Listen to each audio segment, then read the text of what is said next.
கவுன்சிலிங்னா என்ன?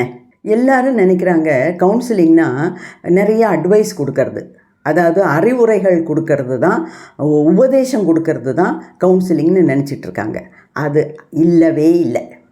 கவுன்சிலரோட ஜோலி வேலை என்னென்னா, இப்போ ஒரு கிளையண்ட்டு ரொம்ப வருத்தத்தில், அல்லாட்டினா ஏதோ ஒரு குற்ற உணர்வில், ஏதோ ரொம்ப ஒரு வேதனையோடு வராங்க. அவங்க மனசில் இருக்கிறதெல்லாம் கொட்டி தீர்க்கிறதுக்கு பார்க்குறவங்கள்ட்ட எல்லாம் போய் சொல்ல முடியாது, சொல்லவும் கூடாது. ஃப்ரெண்ட்ஸுக்கிட்ட, வேலை செய்கிற இடத்துல, இல்லைன்னா ரிலேட்டிவ்ஸ்கிட்ட எல்லாம் இந்த ப்ராப்ளத்தை எல்லாம் பேசவே கூடாது. அவங்க நேராக போக வேண்டியது ஒரு ப்ரொஃபஷனல் ட்ரெயின்டு சர்ட்டிஃபைடு கவுன்சிலர்கிட்ட தான் போகணும். அப்படி போகும்போது அந்த கவுன்சிலர் என்ன பண்ணுவாங்க, ஆக்டிவாக லிசன் பண்ணுவாங்க. அதாவது அந்த கிளையண்ட்டுக்கிட்ட இருக்கிறதெல்லாம் மனசில் இருக்கிறது மொத்தம் கொட்டி தீர்க்கிற வரைக்கும் கவுன்சிலர் வெறுமனை கேட்டுக்கிட்டு இருப்பாங்க. கேட்டதுக்கு அப்போது அந்த கிளையண்ட்டு பேச பேச பேச அந்த கிளையண்ட்டுக்கே தெரியும் இந்த இடத்துல நான் தப்பு பண்ணியிருக்கேன் அப்படின்னு.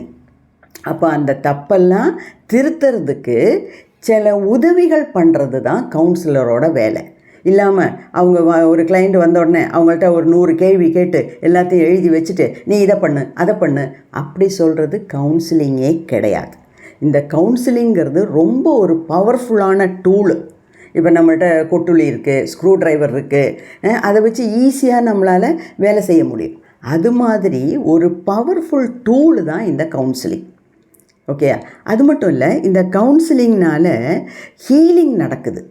ஏன்னா இந்த கஷ்டத்தில், டிஸ்ட்ரெஸ்ஸில், மன உளைச்சலில் இருக்கவங்களுக்கு முதல்ல வேண்டியது அந்த அவங்க மனசில் இருக்க அந்த ரணங்களையெல்லாம், புண்ணை எல்லாம் ஆற வைக்கணும். அதுக்கு தான் ஹீலிங்னு பேர், குணப்படுத்துறதுக்கு தான் ஹீலிங்னு பேர். ஸோ இந்த கவுன்சிலிங்கிறது ஒரு ஹீலிங் மெத்தட்.